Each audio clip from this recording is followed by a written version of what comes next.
Hello friends, I am doctor Ashima Goyal. आज हम बात करेंगे इचिंग के बारे में, खारिश के बारे में।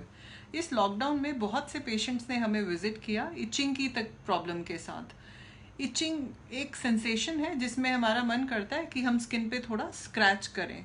इसके कई कारण हो सकते हैं, जैसे कि कई स्किन कंडीशंस हैं, जैसे scabies, then hives, then irritation हो सकती है किसी केमिकल की वजह से, किसी एक्जीमा, सोराइसिस, बर्न्स के कारण, कई प्रॉब्लम्स के कारण, स्किन कंडीशंस के कारण इचिंग हो सकती है।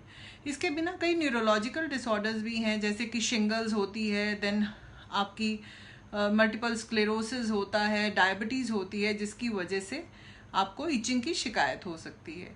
देन इसके बिना कई कारण रहते हैं, जैसे कई न्यूरोलॉजिकल साइकेट्रिक कंडीशंस भी हो सकती हैं, जैसे कि obsessive compulsive disorder, anxiety, depression. इन सब चीज़ों से भी इचिंग की शिकायत बढ़ जाती है।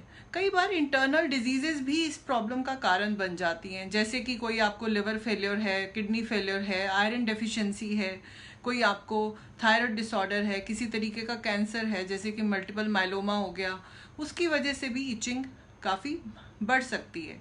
फिर इसके बिना हम कई इरिटेशन या कई बार एलर्जिक रिएक्शंस भी हो जाते हैं आपको। लाइक जैसे एलर्जिक रिएक्शन हो सकता है आपको किसी वूल से हो गया, किसी केमिकल से हो गया, आपने कोई केमिकल यूज़ किया, कोई सोप यूज़ की, आपको वो सूट नहीं करी। जैसे हमारे पास कई पेशेंट आए, उन्होंने किसी ने नीम ऑयल से मसाज की बॉडी की, उससे इरिटेशन हो गई एंड उन्होंने खारिश करना शुरू कर दिया। किसी ने नारियल तेल में कपूर डाल के लगाया, उसको उससे रैशेज होने शुरू हो गए।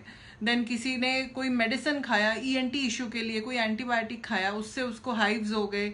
तो किसी भी कारण से आपको रिएक्शन हो सकता है। इसके बिना कई बार लोग ओपियोइड्स ले रहे होते हैं, नार्कोटिक ड्रग्स, जो पेन किलर्स की तरह काम करते हैं, तो उससे भी कईयों को रिएक्शन हो जाता है।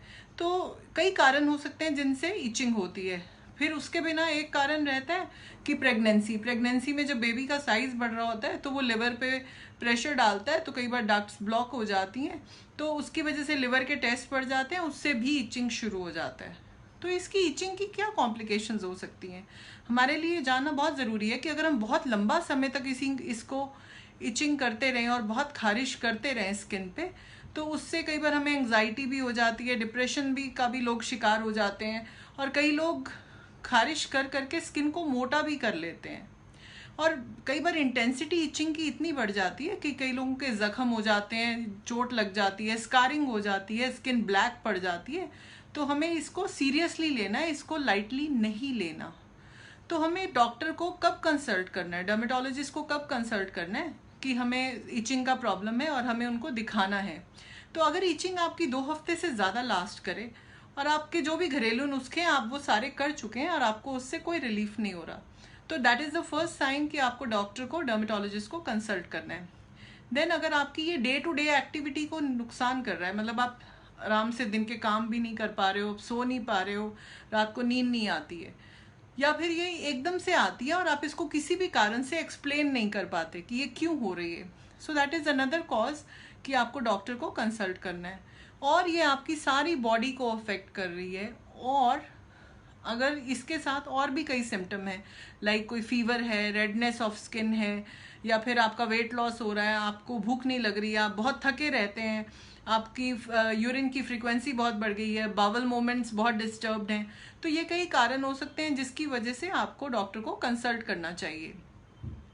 इसके बिना जैसे हमें थॉरो कंसल्टेशन की ज़रूरत होती है, बिकॉज इससे हम इसको इन्वेस्टिगेट कर सकते हैं, हम इसकी जांच कर सकते हैं, इसको कारण को इवेल्युएट कर सकते हैं, एंड कई बार ज़रूरत पड़े तो हम और ब्रांचेस को भी इन्वॉल्व कर सकते हैं, मींस दूसरे फिजिशियंस को भी इन्वॉल्व कर सकते हैं।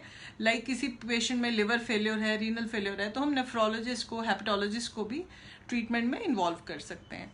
सो हमें इचिंग को बहुत लाइटली नहीं लेना और समय पर इसका इलाज कराना है और अपने डॉक्टर से कंसल्ट करना है, सो दैट हम इसका प्रॉपर इलाज कर सकें।